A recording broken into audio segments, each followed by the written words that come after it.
Welcome, and let me introduce you how I build an entirely intranet with N8N and Notion.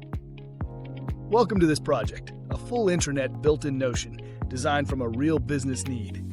The goal is simple: centralize information, structure processes, and make day-to-day work smoother with a clean, user-friendly front end.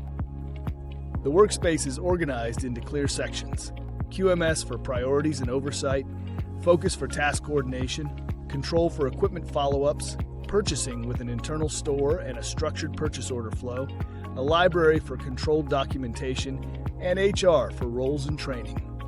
It's not just static pages.